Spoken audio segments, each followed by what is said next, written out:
এটা খুবই একটা নিচুতার পরিচয় দিয়ে আসছে। কালকে ডাক্তার তাহের যখন বলছিলেন, আমি রীতিমতো লজ্জাই পাচ্ছিলাম যে এটা কিভাবে হয়। একজন ব্যক্তিও যদি সর্বোচ্চ ভাবে তার নিরাপত্তার ঝুঁকি থাকে, তো সেখানে সর্বোচ্চ ব্যক্তি হবে, সে তারেক রহমান হোক, শফিকুর রহমান হোক, অন্য যে কেউ হোক।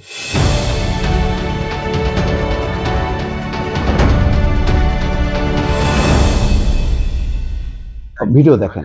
খাম লাগিয়ে গেল কে? কি বা লেখা ছিল সেই খামে? রাজধানীর বুকে ঘটা এই নজিরবিহীন ও রহস্যময় ঘটনায় এখন তোলপাড় চারপাশ।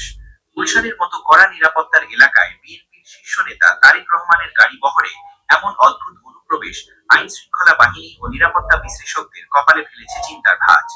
ঘটনাটি ঘটে গত 14ই জানুয়ারি বুধবার রাতে। দর্শক দেখলেন, নিশ্চয়ই জেনেছেন যে তারেক রহমানের যে গাড়ি, সেই গাড়ি চলছিল রাজধানীর কোনো একটা অংশে। খুব দ্রুত গতিতে একটা বাইক ক্রস করলো, একটু থেমে একটা আঠাযুক্ত খাম গাড়িতে লাগাই দিয়ে চলে গেল।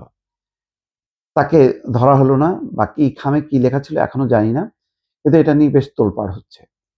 কালকেরই যখন এই ঘটনা, তখন ডাক্তার তাহের, নায়েবে আমির জামাতের, তিনি বলছেন যে একটা দলের প্রধানকে নিরাপত্তা এবং প্রোটোকল দেওয়ার নামে সরকার বাড়াবাড়ি করছে। যদি তাকে সেই নিরাপত্তা প্রোটোকল দেওয়া হয়, তাহলে তাদের দলের নেতা ডাক্তার শফিকুর রহমান, তাকেও দিতে হবে।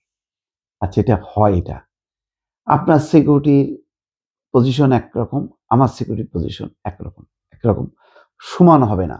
এখানে কোনো প্রোটোকলের ব্যাপার না, এখানে হচ্ছে নিরাপত্তার ব্যাপার। সেই নিরাপত্তা কারণে মানে দেখেছেন যে মায়ের মানে চরম মুহূর্তেও কিন্তু তিনি আসতে দ্বিধা করেছেন, কারণ দল থেকে, তার পরিবার থেকে বা অন্য কোনো কর্নার থেকে তাকে বলছিল যে না, আগে নিরাপত্তাটা ইনশিওর হোক, তারপর যাও। কারণ মায়ের তো যেই পরিস্থিতি বা পরিণতি, এটা তো অজানা না, তার বয়সজনিত যে অবস্থাটা হবে। কিন্তু দলকে, পরিবারকে, এখন তার প্রধান কর্তাকে, তারেক রহমান, এবং তার এই সিকিউরিটির কারণে আজকে 5ই আগস্ট পট পরিবর্তনের পরেও কিন্তু দেশে এই বিশৃঙ্খল অবস্থার মধ্যে তিনি আসেননি। এবং দিনকে দিন আইন শৃঙ্খলা পরিস্থিতির যে কত অবনতি হয়েছে, ওসমান হাদির মৃত্যুর ঘটনা সহ অনেক অসংখ্য মানুষ নিহত হয়েছে পুলিশের সামনেই। পুলিশের কাছ থেকে আসামি ছিনিয়ে নিয়েছে দুর্বৃত্তরা, ছিনিয়ে নিয়ে তাকে মেরেও ফেলেছে, এমন ঘটনাও ঘটেছে। এই অবস্থায় তারেক রহমানের নিরাপত্তাটা হচ্ছে গুরুত্বপূর্ণ ছিল, এবং সরকারের কাছে সেই আবেদন করার পরে সরকার সাড়া দিয়েছে। তাকে বলেনি যে এসএসএফ দেওয়া হবে, বরং রাষ্ট্রের 1 নম্বর গুরুত্বপূর্ণ ব্যক্তি হিসেবে বেগম খালেদা জিয়াকে একেবারে আনুষ্ঠানিকভাবে দিয়েছে এসএসএফ।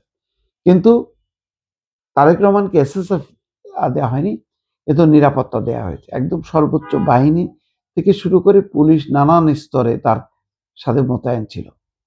এবং প্রথম দিন তিনি যখন আসেন, তখন যেই নিরাপত্তা ছিল, এখনো কি সেই নিরাপত্তা আছে? একই রকম ভাবে নেই। প্রয়োজন অনুযায়ী কমানো হচ্ছে, প্রয়োজন অনুযায়ী বাড়ানো হচ্ছে।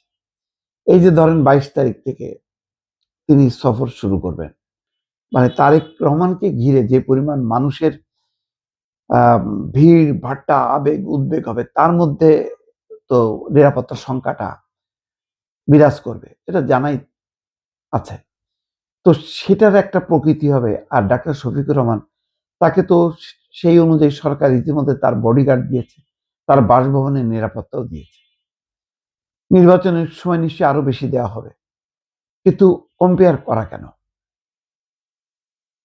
মানে একজন ব্যক্তিও যদি সর্বোচ্চ ভাবে তার নিরাপত্তার ঝুঁকি থাকে, তো সেখানে সর্বোচ্চ ব্যক্তি হবে, সে তারেক রহমান হোক, শফিকুর রহমান হোক, বা অন্য যে কেউ হোক। মানে একজন ব্যক্তি, আমিও যদি মনে করি যে আমাকে সরকার যদি মনে করে আমার এই মুহূর্তে এমন একটা অবস্থা যে সর্বোচ্চ নিরাপত্তা দেওয়া দরকার, দেবে সরকার। যখন মনে করবে যে না, এখন ওই থ্রেটটা নেই, কমাবে, অথবা দেবে না। এটা একান্তই সরকারের নিজস্ব সিদ্ধান্তের ব্যাপার হওয়া উচিত।